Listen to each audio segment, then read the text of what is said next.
World 2025 की चमकदार stage पर जब थाईलैंड की ओपल सुजाता के सिर ताज रखा गया तो पूरा हॉल तालियों से गूंज उठा।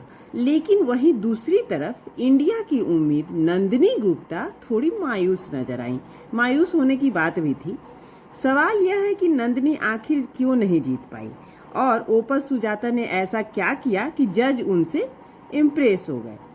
चलिए आइए आपको बताते हैं। ओपल सुजाता है कौन, यह भी जान लेते हैं। थाईलैंड से ताल्लुक़ रखने वाली सुजाता ना सिर्फ खूबसूरत हैं बल्कि उनके पास एक दमदार पर्सनालिटी भी है। 23 साल की सुजाता ने ना सिर्फ रैंप पर जलवा बिखेरा बल्कि उनके सोशल प्रोजेक्ट्स ने भी जजों को इम्प्रेस किया। उनका फोकस था मेंटल हेल्थ अवेयरनेस। उन्होंने थाईलैंड में बच्चों और युवाओं के लिए एक हेल्पलाइन चलाई और उसके जरिए कई जिंदगियों को बदला। बस यहीं पे सुजाता बाजी मार गई।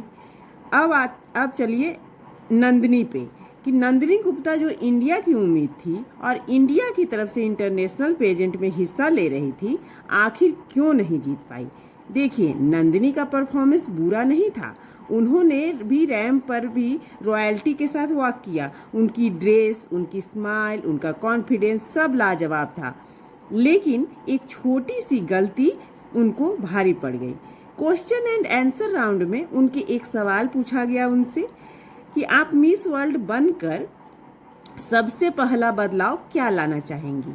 उनका भी जवाब था, उन्होंने जवाब दिल से दिया था लेकिन थोड़ा सा जेनेटिक लगा। उन्होंने कहा कि मैं महिला सशक्तिकरण पर काम करना चाहती हूँ। अब देखिए, महिला सशक्तिकरण बहुत ही जरूरी टॉपिक है लेकिन जज बहुत ही अलग और कुछ नया सुनना चाहते थे। उधर सुजाता ने जब मेंटल हेल्थ के ऊपर एक पर्सनल स्टोरी शेयर कर दी तो जज उनसे इंस्टेंट कनेक्ट कर पाए। कह सकते हैं कि नंदिनी का जवाब दिल से तो था लेकिन जरा सा सेफ खेल रही थी। बस इसी सेफ खेलने की वजह से वह बाजी से बाहर चली गई। हालांकि सोशल मीडिया पर नंदिनी की भी काफ़ी तारीफ हो रही है। लोग यह भी कह रहे हैं कि नंदिनी को जीतना चाहिए था, वह डिजर्व करती थी। लेकिन वहीं दूसरी तरफ सुजाता की भी तारीफ की जा रही है, लोग उन्हें भी डिजर्विंग बता रहे हैं। हालांकि ताज तो अब उनके नाम हो ही गया है।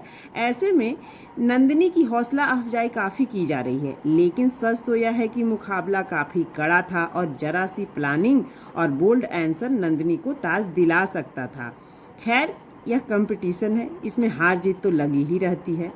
तो मिस वर्ल्ड की कहानी में ग्लैमर भी था, इमोशंस भी था और थोड़ी सी पॉलिटिक्स भी थी।